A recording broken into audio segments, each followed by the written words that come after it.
दोस्तों नमस्कार। स्वागत है आपका हमारे इस YouTube मंच पर। दोस्तों, बिहार के चुनाव के बाद जिस नतीजे की प्रतीक्षा सबको है, वो अगले 48 घंटों के भीतर आपके सामने आ जाएगा। लेकिन उस नतीजे के पहले जिस प्रकार का सियासी खेल चल रहा है, जिस प्रकार से सह और मात का खेल अब जनता के दायरे से बाहर निकलकर सियासतदानों के बीच, राजनीतिज्ञों के बीच पहुंच गया है, उसके बाद बिहार में बहुमत किसे मिलेगा और जिसे बहुमत मिलेगा क्या वही गठबंधन सरकार बनाएगा, इसको लेकर सवाल खड़े होने लगे हैं। मेल मिलाप का दौर शुरू हो गया है। कौन किससे मिल रहा है, कौन आधी रात को मिल रहा है, कौन दाल चावल चोखा और भुजिया की पार्टी दे रहा है, और इन सब से आगे बढ़कर एक ही कॉमन फैक्टर जो बिहार के दोनों गठबंधनों की परिस्थितियों को प्रभावित करते हैं, वो आखिर एक बार फिर मुहर लगाते हुए दिख रहे हैं, जो पोस्टर उनकी पार्टी के दफ्तर पर कुछ दिनों पहले चस्पा थी। जरा उस पोस्टर को भी देख लीजिए। नीतीश सबके हैं। तो ये नीतीश सबके हैं वाली परिस्थितियां एक तरफ राजनीतिक दलों के बीच दिखाई दे रही है कि आखिर किसके रथ के सारथी चुनाव के बाद नीतीश कुमार बनेंगे, इसके लिए बिसात बिछाने का खेल अभी से शुरू हो गया। एग्जिट पोल के जो नतीजे आज आए हैं, खासकर एक्सिस माई इंडिया के, उस पर तो हम चर्चा करेंगे ही, लेकिन नीतीश सबके हैं वाली परिस्थितियों को यदि जनता जनार्दन की भूमिका और उस जनता जनार्दन के नजरिए से देखने की कोशिश करें, तो आज सबके सामने वो दूसरे तरह से भी दिखाई दिया, जब तमाम प्रोटोकॉल को, वीआईपी प्रोटोकॉल को किनारे रखते हुए नीतीश कुमार हनुमान मंदिर भी पहुंचते हैं, तो नीतीश कुमार दरगाह भी पहुंचते हैं, और इसके साथ साथ नीतीश कुमार गुरुद्वारा भी पहुंचते हैं। यानी सर्वधर्म समभाव की सियासत जो भारतीय जनता पार्टी के साथ सत्ता में रहते हुए जो पार्टी के शीर्षस्थ नेता शमशान और कब्रिस्तान की बात करते हो, जिस पार्टी के शीर्षस्थ नेता कमरा लेकर मुसलमानों को दे देंगे, मंगलसूत्र छीन कर मुसलमानों को दे देंगे, अली और बजरंग बली जैसी बातें करते हैं, क्या उस पार्टी के साथ गठबंधन को समाप्त करने की दिशा में यह पहली कड़ी थी? याद रखिए, वही नीतीश कुमार हैं जो कहा करते थे कि सत्ता के शीर्ष पद की लालसा रखने वाले लोगों को टोपी भी पहननी पड़ती है और टीका भी लगाना पड़ता है। तो क्या सियासत का टोपी और टीका जो दोनों गठबंधनों में समय समय पर गठबंधन परिवर्तन कराकर नीतीश कुमार दोनों लगाते रहते हैं, टोपी भी और टीका भी, क्या वही नीतीश कुमार एक बार फिर से लोगों को दिखाई देने वाले हैं? बात एक्सिस माई इंडिया के सर्वे की, आप लोगों ने देखा होगा टेलीविजन पर। उस सर्वे में जो दिखाया गया, उस सर्वे के मुताबिक राष्ट्रीय जनता दल को सबसे ज्यादा 67 से 76 के बीच में सीटें मिल रही है। एक दल के तौर पर बहुमत का आंकड़ा यानी 122 किसी को नहीं मिल रहा है। 243 सदस्यों की विधानसभा है, तो 122 पे बहुमत होता है। पिछले विधानसभा चुनाव में जनता दल यूनाइटेड, चिराग पासवान की पार्टी ने जो खेल किया था, उससे वो तीसरे नंबर पर पहुंच गई थी, यूं कहे पहुंचा दी गई थी। लेकिन अब पहले नंबर की दौड़ में राष्ट्रीय जनता दल और जनता दल यूनाइटेड बकौल एक्सिस माई इंडिया सर्वे वो दिखाई दे रही है। जहां तक बात जनता दल यूनाइटेड की करें, तो वो 56 से 62 सीटों के बीच दिखाई दे रही है, और बात यदि भारतीय जनता पार्टी की करें तो 50 से 56 के बीच तीसरे नंबर पर दिखाई दे रही है। इस सर्वे में मैंने बहुत कुछ देखा, कुछ आंकड़ों से सहमति भी हुई तो कुछ से असहमति भी होती दिखाई दी। खैर, इन सहमति और असहमति के लिए अगले 36 से 48 घंटे काफी है, उसके बाद वो सहमति असहमति का दौर खत्म हो जाएगा। लेकिन जब भारतीय जनता पार्टी और एनडीए को चंपारण के अंदर, जी हां, मैं केस स्टडी आपके सामने रखता हूं, चंपारण के अंदर जहां भारतीय जनता पार्टी सबसे ज्यादा मजबूत थी बिहार में, पिछले 2-3 चुनाव से दिख रहा था कि बीजेपी के ज्यादातर विधायक वहीं से जीत कर आ रहे थे, 20 से 25% तक विधायक वहां से जीत कर आ रहे थे पिछले 2 चुनावों से। फिर चंपारण के अंदर भारतीय जनता पार्टी समेत पूरे एनडीए को यदि 21 में केवल 12 सीटें मिल रही हैं, तो इसका मतलब यह है कि भारतीय जनता पार्टी 50 के आंकड़े के नीचे जा रही है, क्योंकि एक्सिस माई इंडिया एक तरफ एनडीए को, जिसमें जेडीयू भी शामिल है और लोजपा भी शामिल है, और उसमें बीजेपी की बात करें तो 12 सीटों में तो मुझे नहीं लगता कि अगर एक्सिस माई इंडिया का सर्वे सच हुआ तो चंपारण में उसकी संख्या पिछली बार की 15 से घटकर 7-8 से ऊपर जा पाएगी। और चंपारण में यदि बीजेपी 7-8 पर जा रही है, एनडीए 12 पर जा रही है, उस हालात में बीजेपी के लिए 40-45 से ऊपर जाना लगभग असंभव हो जाएगा। खैर, सर्वे वालों की बात अपनी तरफ, एक तरफ उसे रखते हैं। बिहार में चल क्या रहा है? मेल मुलाकातों की के दौर की जो बातें हो रही है, उसमें दो तरह की खबरें आ रही है। पहली कि जनता दल यूनाइटेड का कोई बड़ा नेता लालू यादव से मिला है। मैं फिर कहता हूं, खबरों की पुष्टि और इस तरह खबरों की पुष्टि में नहीं करता, लेकिन बिना आग के धुआं नहीं उठता, यह बात तय है। पटना के पत्रकार और वहां के राजनीतिक सर्कल में इस बात की चर्चा बहुत तेज है। और दूसरी खबर भी एक आ रही है, एक ही जिले से आने वाले दो नेता, एक राष्ट्रीय जनता दल के वरिष्ठ नेता है, एक जनता दल यूनाइटेड के वरिष्ठ नेता है। दोनों अपनी अपनी पार्टी के में शीर्ष नेतृत्व के बेहद करीबी माने जाते हैं। उन दोनों की भी मुलाकातें हुई है और कहा जा रहा है कि इन दोनों की मुलाकात में बहुत सारी चीजें भी तय हुई। लेकिन असल सवाल यह है कि नीतीश कुमार जो मुस्कुराते हुए दिख रहे हैं, दाल भात चोखा की पार्टी दे रहे हैं, और इन सब के साथ साथ बिहार के सियासी समीकरणों में वो अगले 5 साल प्रासंगिक बने रहेंगे, इसकी संभावना बकौल एग्जिट पोल बढ़ती जा रही है। तो फिर नीतीश कुमार को चिंता करने की जरूरत क्या है? आखिर नीतीश कुमार सियासी खेल को किस रूप में खेलना चाहते हैं? तो मत भूलिए कि प्रशांत किशोर की पार्टी भी सीटों के मामले में ना सही, वोट बैंक और वोट परसेंटेज के मामले में, वोट प्रतिशत के मामले में इमर्ज करके सामने आ रही है।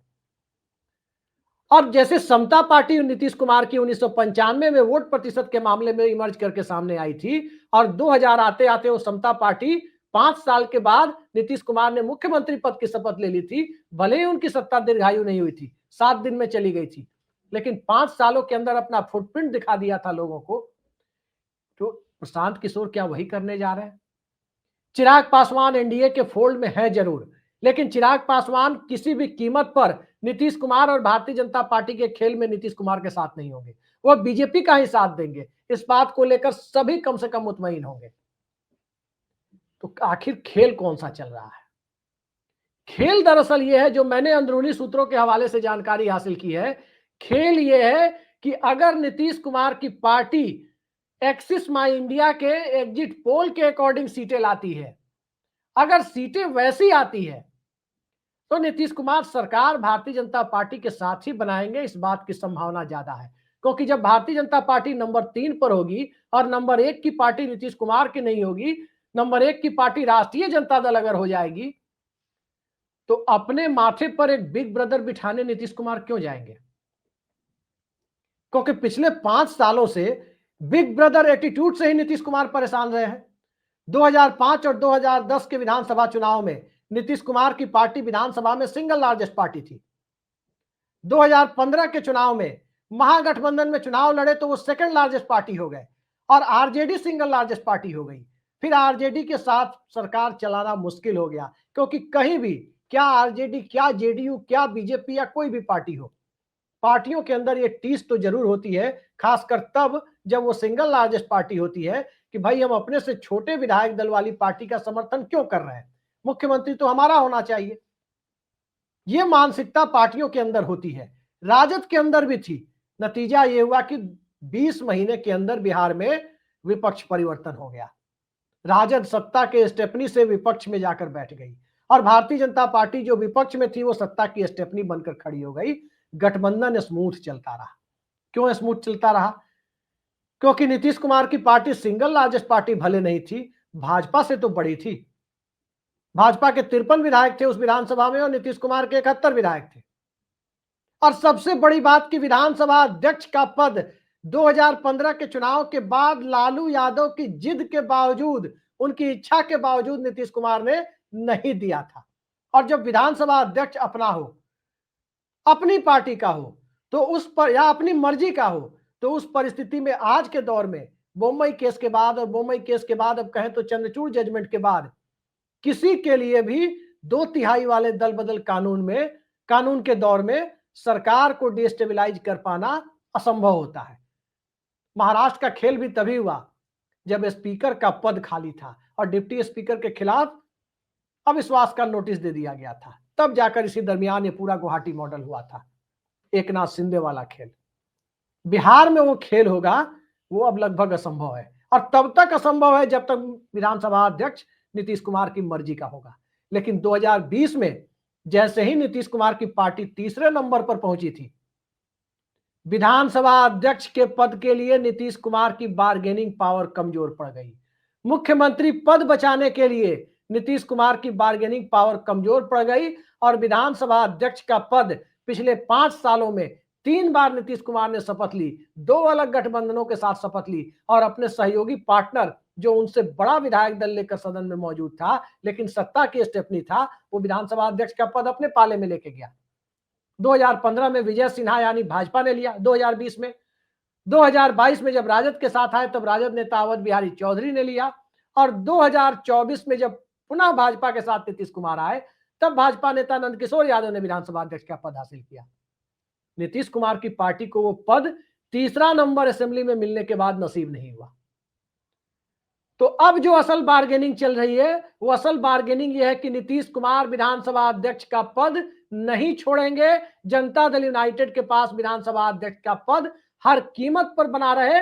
बार्गेनिंग के दरमियान सबसे बड़ा मुद्दा यही होने वाला है। अगर नीतीश कुमार की पार्टी आज के एग्जिट पोल के मुताबिक राजद से छोटी होती है लेकिन बहुमत वाले गठबंधन का हिस्सा होती है, एनडीए का हिस्सा, तब नीतीश कुमार की पार्टी को मुख्यमंत्री के साथ साथ विधानसभा अध्यक्ष एनडीए में ही रहकर मिलेगा, स्पीकर का पद इधर ही मिलेगा। लेकिन अगर नीतीश कुमार की पार्टी राजद को पछाड़ते हुए सिंगल लार्जेस्ट पार्टी बन गई तो तय मानिए कि कोई चमत्कार ही, कोई करिश्मा ही नीतीश कुमार को एनडीए में बनाकर रख सकता है। विधानसभा में नीतीश कुमार की पार्टी यदि सबसे बड़ी विधायक दल के रूप में उभर कर सामने आई तब उस परिस्थिति में न तो मुख्यमंत्री पद को लेकर और न ही विधानसभा अध्यक्ष के पद को लेकर राष्ट्रीय जनता दल नीतीश कुमार से बार्गेनिंग करने की स्थिति में होगा। यही खेल और यही अनौपचारिक बातचीत अभी पटना में अंदर खाने चल रही है और इस अनौपचारिक बातचीत के केंद्र में 3 ही पार्टियां हैं। यहां राहुल गांधी की कांग्रेस पार्टी नहीं है क्योंकि राहुल गांधी की कांग्रेस पार्टी के बिना भी बहुमत का आंकड़ा पूरा हो जाएगा अगर नीतीश कुमार राजद के साथ जाकर सरकार बनाते हैं। राहुल गांधी की पार्टी को जगह मिलेगी सरकार में लेकिन वो आंकड़ा पूरा हो जाएगा। अगर नीतीश कुमार एनडीए के साथ रहते हैं तो उस परिस्थिति में भी नीतीश कुमार स्पीकर का पद भाजपा से बड़ा विधायक दल रहते हुए छोड़ देंगे, ये बात सपने में भी नहीं सोची जा सकती। तो एक महत्वपूर्ण मुद्दा वो है।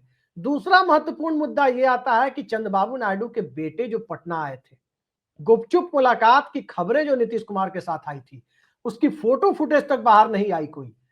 आखिर वो कौन सी डील हुई, कौन सी बातचीत हुई, इस बारे में कोई पक्के तौर पर कुछ नहीं बता सकता क्योंकि केंद्र में अगर सरकार की जगह वैकल्पिक सरकार की बातें होती है तभी नीतीश कुमार गठबंधन छोड़ेंगे कि नरेंद्र मोदी की सरकार गिरे और उसकी जगह कोई वैकल्पिक सरकार बने। और वैकल्पिक सरकार अगर कोई बनेगी तो बिना कांग्रेस पार्टी की मर्जी के बन नहीं सकती। अब चाहे कांग्रेस अपने नेतृत्व में बनाए या अपने बाहरी समर्थन से किसी और को बनाए। तो चंद्रबाबू नायडू के बेटे की उनका जो पटना दौरा रहा, क्या वो कांग्रेस पार्टी की सहमति से हुआ था? क्या वो 14 नवंबर के बाद की परिस्थितियों को एक्सप्लोर करने की नियत से हुआ था? मोदी की सरकार जिन 2 बैसाखियों पर टिकी हुई है उसमें एक बैसाखी की कमान नीतीश कुमार के हाथ में है तो दूसरी बैसाखी की कमान टीडीपी नेता और आंध्र प्रदेश के मुख्यमंत्री चंद्रबाबू नायडू के हाथ में। चंद्रबाबू नायडू के बारे में सर्वविदित है कि इसी विधानसभा में, जिस विधानसभा में वो सरकार का नेतृत्व कर रहे हैं, इसी विधानसभा में चंद्रबाबू नायडू अपने बेटे को पावर ट्रांसफर करना चाहते हैं। नारा लोकेश की बतौर मुख्यमंत्री ताजपोशी करना चाहते हैं, उचित वक्त का इंतजार कर रहे हैं।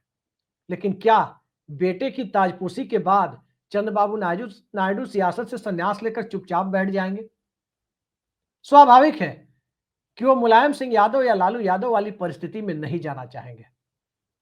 चंद्रबाबू नायडू पर नरेंद्र मोदी बहुत भरोसा भी नहीं कर सकते क्योंकि जो व्यक्ति अपने ससुर एनटी रामाराव की सरकार को गिरा करके खुद मुख्यमंत्री बन बैठा हो, वो नरेंद्र मोदी के लिए 5 साल बैसाखी ढोने को तैयार होगा, इसकी गारंटी और इस बात की, इसका रिस्क भला कौन उठा सकता है?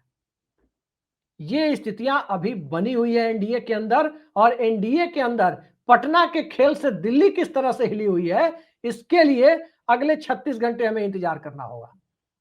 एक तो बिहार का पोल टर्नआउट, कई सारे फैक्टर रहे। एक तो छठ के बाद वोटिंग होना, जिससे माइग्रेटरी वोटर 1-2 सप्ताह रुकने के लिए तैयार हो गए।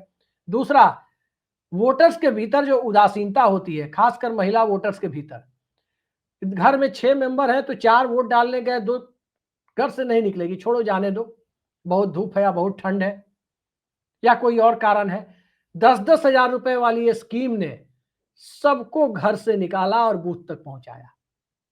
और आज के एग्जिट पोल को देखकर साफ दिखाई देता है कि अगर वो स्कीम नहीं आई होती तो जितनी कड़ी टक्कर राष्ट्रीय जनता दल देती हुई दिख रही है, या हम लोगों ने भी जो देखा कि जितनी कड़ी टक्कर देती हुई राष्ट्रीय जनता दल दिखाई दे रही थी या महागठबंधन दिखाई दे रहा था, उसके बाद इस सरकार का बच पाना असंभव था। अभी भी बचेगी नहीं बचेगी, जनता इंडिया गठबंधन को ही या महागठबंधन को ही 122 का आंकड़ा तो नहीं दे देगी, ये अभी सवालों के घेरे में है। लेकिन सवालों के घेरे में इन सब से ऊपर भारतीय जनता पार्टी की विश्वसनीयता है कि आखिर बीजेपी के नंबर 3 पर जाने के हालात कैसे पैदा हो गए। आखिर भारतीय जनता पार्टी सियासत में इतनी कमजोर कैसे हो गई। आखिर 400 पार का नारा लगाने वाली भारतीय जनता पार्टी बिहार जाकर किसी भी तरह का सांप्रदायिक नैरेटिव क्यों नहीं सेट कर पाई।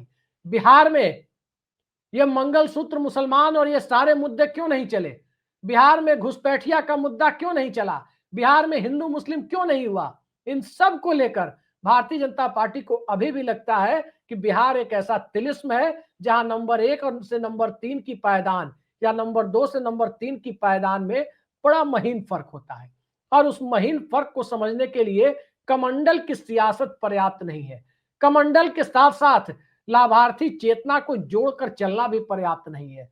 उन सब के साथ साथ नरेंद्र मोदी की अपील भी पर्याप्त नहीं है। और थोड़ा और आगे बढ़ करके कहें तो संघ का पूरा सोशल स्ट्रक्चर या सोशल इंजीनियरिंग ढालने की जो प्रक्रिया है वो बिहार के सांचे में ढलने के लिए अब भी फिट नहीं हो पाई है, जिस वजह से बिहार में भाजपा और संघ का वो नैरेटिव उस तरीके से नहीं चल पाता जो नैरेटिव हिंदू मुसलमान के दायरे में, सांप्रदायिकता के दायरे में, अलग अलग मुद्दों के दायरे में उत्तर प्रदेश से लेकर गुजरात तक चलता है।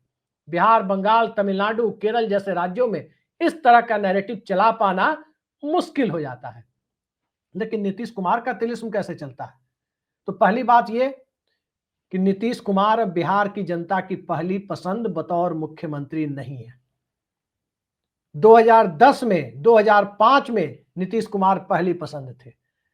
2025 में नीतीश कुमार परिस्थितियों के मुख्यमंत्री हैं। और परिस्थितियों के मुख्यमंत्री इसलिए हैं क्योंकि भाजपा की पूरी स्टेट लीडरशिप प्रशांत किशोर के खुलासे के बाद सवालों के घेरे में आ गई।